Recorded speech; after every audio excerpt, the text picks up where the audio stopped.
Hello friends, आज हम लोग पढ़ने वाले हैं accounting concepts and convention. Actually class 11th का एक बेसिक सा थ्योरी कंसेप्ट है अकाउंट्स के बारे में।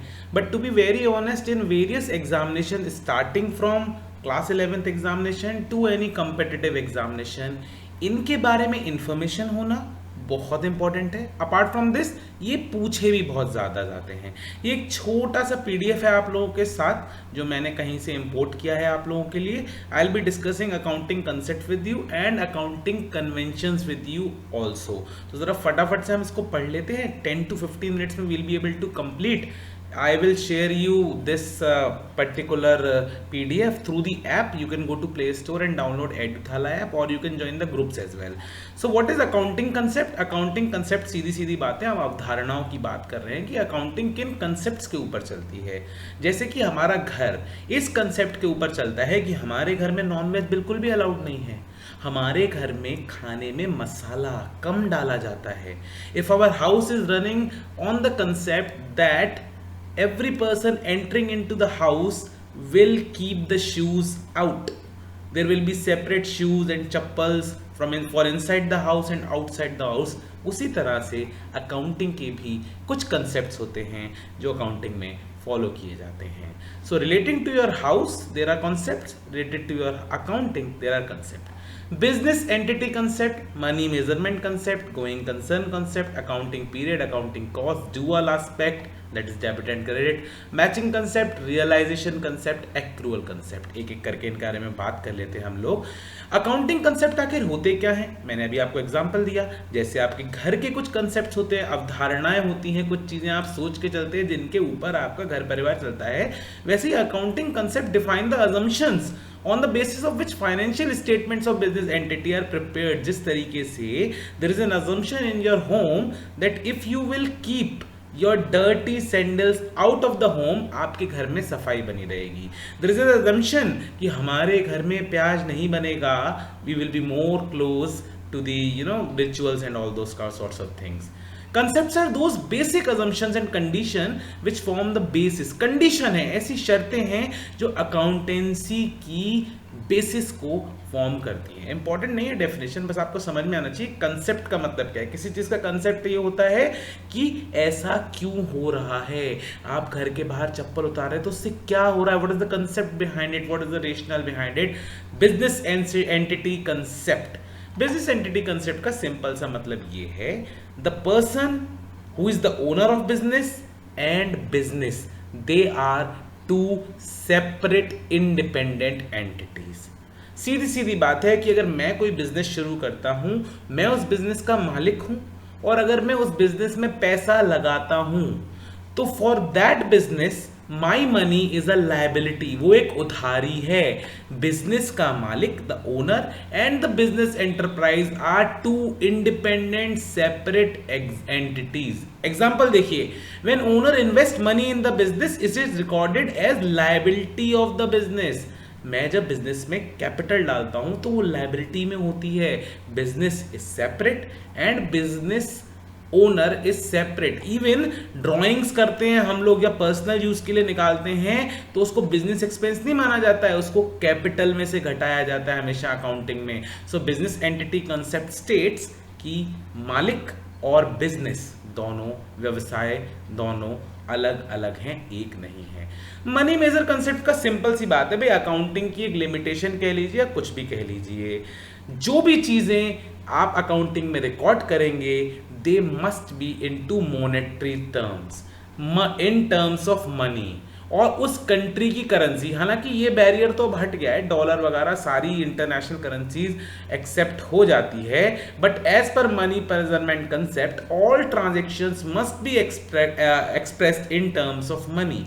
अगर मैं आपसे कहूँगा कि मैं अपने बिजनेस में 1 किलो प्यार लेके आया हूँ, 2 किलो मेहनत लेके आया हूँ, 3 किलो डेडिकेशन लेके आया हूँ, it can not be recorded. Only things which can be measured in money terms can be recorded in accounting. For example, sincerity, loyalty are not recorded in books of account because they cannot be measured in terms of money. It's a very good example. You can read, you can write it in your descriptive examination. Going concern concept, देखिए going concern concept जो है simply is related to human beings. हम लोग जब इस दुनिया में आते हैं, हम लोग पैदा होते हैं या हम अपने जीवन में कुछ भी करते हैं, तो we think that we are doing it for a indefinite period. हम ये सोच के तो कोई चीज़ नहीं करते, हम ना ये सोच के पैदा होते हैं, ना हम ये सोच के जीवन में कोई स्टेप लेते हैं कि इस चीज़ को हम खत्म कर देंगे, चाहे वो शादी हो या कोई मोबाइल खरीदना हो। हर चीज़ का एक गोइंग कंसर्न थॉट होता है। वैसे ही business firm will continue to carry on its activities for indefinite period of time. तो अकाउंटिंग में ये कंसेप्ट है, माना जाता है कि कोई भी बिजनेस जो है ना, कोई भी business indefinite period of time के लिए खोला जाता है। ये सोच के नहीं खोला जाता कि इस बिजनेस को बंद कर दिया जाएगा या नियर फ्यूचर में इसको खत्म ही कर देंगे या लॉस ही हो जाएगा तो क्या करना है, ऐसी चीजें सोच के नहीं बिजनेस किया जाता है।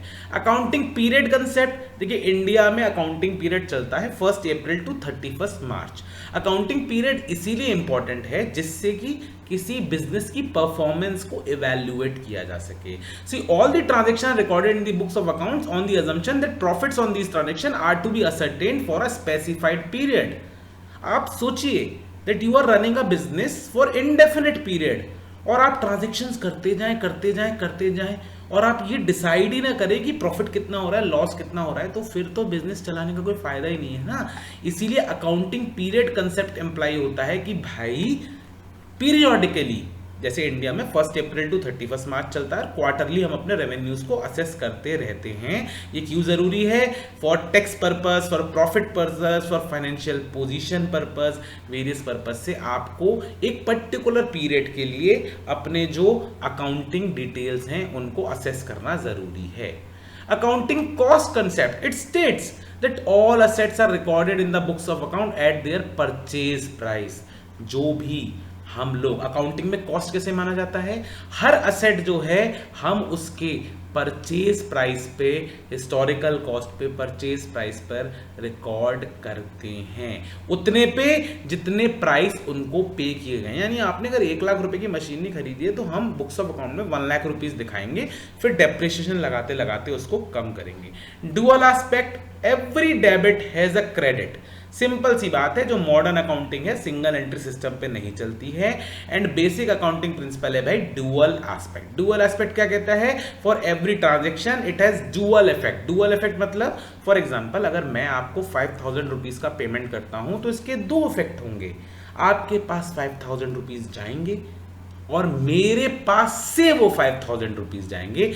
इसीलिए अकाउंटिंग इक्वेशन फॉर्म होती है assets equal to liabilities plus capital. यानी कोई भी ट्रांजैक्शन होगा ना तो उस इक्वल टू के इस तरफ और इस तरफ दोनों तरफ अपना इफेक्ट डालेगा। There will be double effect. For every debit there is a credit, for every asset there is a liability, plus minus plus, it keeps on going like that. So basically dual aspect means there is every transaction which all the transactions are having dual effect. It affects 2 accounts in opposite sides. Okay. Matching concept. Matching concept state that the revenue and the expenses incurred to earn the revenues must belong to same accounting period.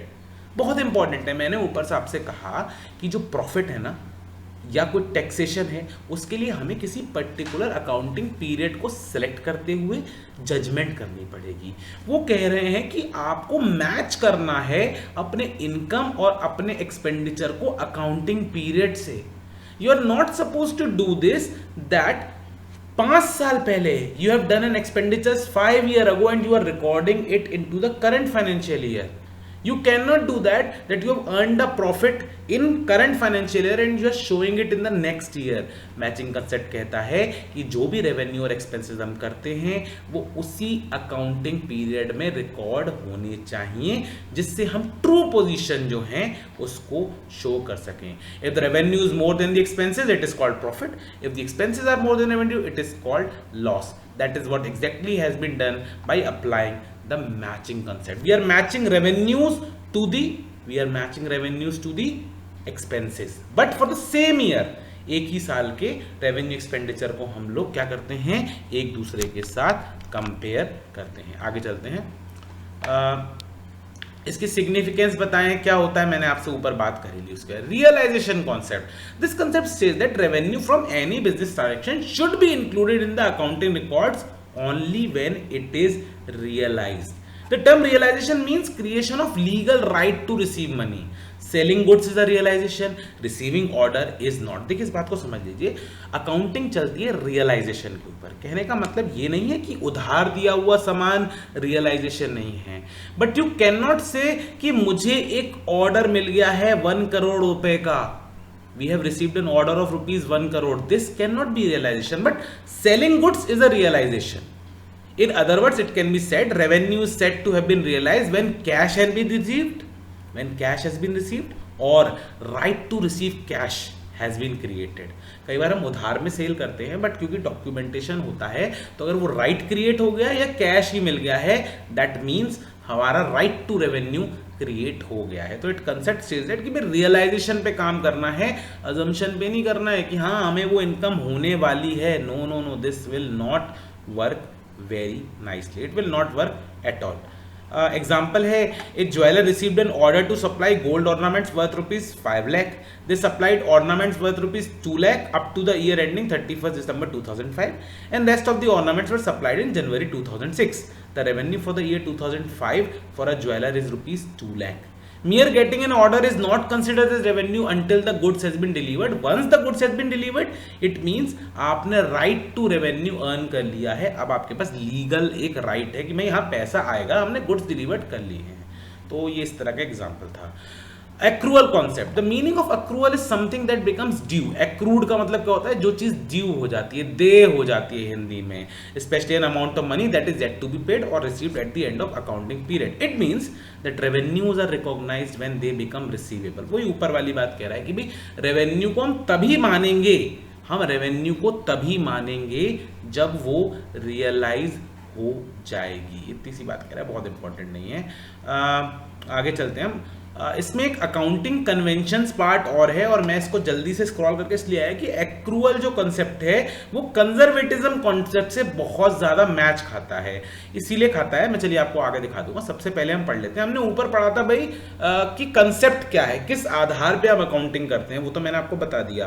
Conventions क्या है, conventions मतलब हम क्या क्या चीजें सोच के accounting करेंगे। एक तो कंसिस्टेंसी, अकाउंटिंग में ये होनी चाहिए, ऐसे कन्वेंशन जरूर हैं। कंसिस्टेंसी, कंसिस्टेंसी का मतलब क्या होता है भाई, कंसिस्टेंसी का मतलब ये है कि हम जो भी पॉलिसीज अपने अकाउंटिंग में लगाएंगे उन्हें हमेशा कंसिस्टेंटली फॉलो करेंगे। कंसिस्टेंटली फॉलो करने से मेरा मतलब ये हुआ कि आप जो हैं अगर एक साल डेप्रिसिएशन का कोई मेथड अपना रहे हैं तो अगले साल भी वही मेथड अपनाएं। अगर आप एक साल इनकम टैक्स का ओल्ड रिजीम ले रहे हैं तो अगले साल इनकम टैक्स का न्यू रिजीम ना लगा दें, कंटिन्यूटी रखें। जब आप अकाउंटिंग अपनी कॉमन प्रैक्टिसेस को फॉलो करेंगे यूनिवर्सली, तभी आप हर साल की प्रोग्रेस को जज कर पाएंगे। अगर एक साल आप बहुत अलग तरह की प्रैक्टिसेस करते हैं, अगले साल आप अलग तरह की प्रैक्टिसेस करते हैं, किन प्रैक्टिसेस की बात कर रहा हूं, अकाउंटिंग रिकॉर्डिंग प्रैक्टिसेस की, तो इससे क्या होगा, आपके रिजल्ट्स अलग अलग दिखाए जाएंगे। तो कंसिस्टेंसी, अकाउंटिंग कन्वेंशन में कंसिस्टेंसी जो है वो सीधा सीधा ये कह रहा है, the convention of consistency means that same accounting principle should be used for all financial statements year after year। तभी एक मीनिंगफुल कंक्लूजन जो है ड्रॉन हो पाएगा। ये अच्छा शब्द है, आपको अपने एग्जाम में यूज करना चाहिए। A meaningful conclusion can be drawn from financial statements of the same enterprise when there is comparison between them over period of time. और ये तभी हो पाएगा जब आपकी जो पॉलिसीज है अकाउंटिंग मेंटेन करने की, उसमें कंसिस्टेंसी है। यहाँ डेफिनेशन भी दी है कि भाई अकाउंटिंग कन्वेंशन आखिर होते क्या है, कॉमन प्रैक्टिसेस जो कि यूनिवर्सली फॉलो की जाती है, जैसा कि मैंने आपसे ऊपर कहा। आगे चल देते हैं। कन्वेंशन ऑफ फुल डिस्क्लोजर, भाई हम लोगों को यह इंश्योर करना है कि हमारी अकाउंटिंग इस तरह की हो कि वो इंश्योर करती हो फुल डिस्क्लोजर, पूर्णतः जानकारी देने वाली अकाउंटिंग होनी है। Full disclosure means that there should be full, fair and adequate disclosure of accounting information. इस तरह से accounting balance sheet, trial balance, P&L account बनना चाहिए कि जो भी इंफॉर्मेशन रिक्वायर्ड है वेरियस स्टेक होल्डर्स को, चाहे वो गवर्नमेंट हो, चाहे इन्वेस्टर्स हो या मालिक हो, उन सबको वो पता चल जाए कि भाई full refers to complete and detail presentation of information. ऐसा ना हो कि चीज़ें जो हैं वो फुल्ली डिस्क्लोज ना हो पाए किसी भी तरीके से। जैसा मैंने कहा, चाहे इन्वेस्टर हो, चाहे लेंडर्स हो, चाहे क्रेडिटर्स हो, चाहे शेयर होल्डर्स हो, सब लोग चाहते हैं कि वो कंपनी की एग्जैक्ट पोजीशन को जान पाए, चाहे वो सॉल्वेंसी से रिलेटेड हो, चाहे वो प्रॉफिट से रिलेटेड हो, चाहे वो इनकम से रिलेटेड हो। तो इस चीज़ को क्या कहा गया है? इसको कहा गया है convention of full disclosure. Accounting की जिम्मेदारी है कि वो अकाउंट से रिलेटेड फुल डिस्क्लोजर एंश्योर करे। मटीरियलिटी को आप उससे रिलेट कर सकते हो जो हमने मनी मेजरमेंट कंसेप्ट कहा था कि the convention of material statement to make financial statement meaningful. केवल मटेरियल फैक्ट्स जो है ना वो ही हमको फाइनेंशियल स्टेटमेंट्स में लेके आने हैं। The question that arises here is what is material. Material का मतलब क्या होता है? इंपॉर्टेंट, जरूरी। क्या है? तो materiality of a fact depends on it's nature and amount involve. Material fact means the information of which will influence the decision of its user. जैसे आपने कहा कि हमारी कंपनी है 1000 करोड़ की और हम लोगों ने एक लोन ले रखा है 100 रुपीज का प्रणय सर से। It is an immaterial information. But if you are hiding a fact that आपने स्टेट बैंक ऑफ इंडिया से 500 करोड़ का लोन ले रखा है, it is a material information. So material information will vary from person to person. Last आ गया convention of conservatism, रूढ़िवादिता का सिद्धांत। भाई रूढ़िवादिता सिद्धांत ये कहता है कि कभी भी किसी प्रॉफिट को एंटिसिपेट ना करो। Anticipate no profit but arrange for all possible losses. ये तो जिंदगी का जो हम इंडियंस का सिंपल कंसेप्ट है ना, वही है कि जिंदगी में कभी भी ये सोच के ना चलो कि आगे फायदा होने वाला है, लेकिन जिंदगी के आगे के सारे खर्चे उनकी प्लानिंग करके चलो। आप देखते होंगे ना, बेटी की शादी, बेटे की शादी, बेटे की शादी, बेटी की पढ़ाई, बेटे की पढ़ाई, बेटी की सर्विस, बेटे की सर्विस, बेटी का बिजनेस, बेटे का बिजनेस, ये पेरेंट्स करते रहते हैं, हम लोग करते रहते हैं। आगे ये बाइक खरीदनी है, कोई करता है कंप्यूटर्स खरीदना है, मोबाइल फ़ोन खरीदना है। हम अपने सारे पॉसिबल खर्चे यानी लॉसेस ज़िंदगी के, उनका एंटिसिपेशन करते रहते हैं, फिक्स डिपॉजिट्स के लिए करते रहते हैं। लेकिन हम कभी ये नहीं सोचते हैं कि आने वाले समय में ये पैसा आ जाएगा, वो पैसा आ जाएगा। वही बिजनेस पे अप्लाई है, क्योंकि प्रॉफिट एंटिसिपेट करना रिस्की हो सकता है, बट लॉसेस एंटिसिपेट करना हमें प्लानिंग करके आगे की सेफ्टी जो हमारे पेरेंट्स लोग करते रहते हैं उसके लिए हमें सुदृढ़ बनाता है हमारी स्थिति को। The main objective of the convention is to show minimum profit. Profit should not be overstated. If profit shows more than actual it may lead to distribution dividend out of capital. This is not a fair policy and it will lead to reduction capital of the enterprise. Long term में जो होगा, अगर आप profit ही profit दिखाते चलेंगे तो आप dividend बांट के अपनी कंपनी को अंदर से खोखला यानी कमजोर कर लेंगे। Thus, the convention clearly states that profit should not be recorded until it is realized. But if the business anticipate any loss, अगर बिजनेस को लगता है कि भविष्य में कोई लॉस हो सकता है तो उसके लिए प्रोविजन जरूर कर लेना चाहिए। जैसे कि आप मान के चलें कि आपका बिजनेस जो है उसको बहुत बड़ा प्रॉफिट होने वाला है, ऐसा आपको लग रहा है, तो उस प्रॉफिट की सोच के ना चलें। उस प्रॉफिट के ऊपर जो इनकम टैक्स पे करना है फ्यूचर में, उसकी प्रिपरेशन पहले ही करके चलें। That is very very important. This is thank you. These all were the parts of theoretical part of the accounting जो कि क्लास 11th के स्टार्ट में पढ़ाया जाता है। ये आपको चाहिए हो तो मैं आपसे शेयर कर दूंगा, it's in PDF form. This was all about accounting concepts and convention. I hope this will help you out in some manner or the other. Until we meet next time, it's a goodbye. Take care.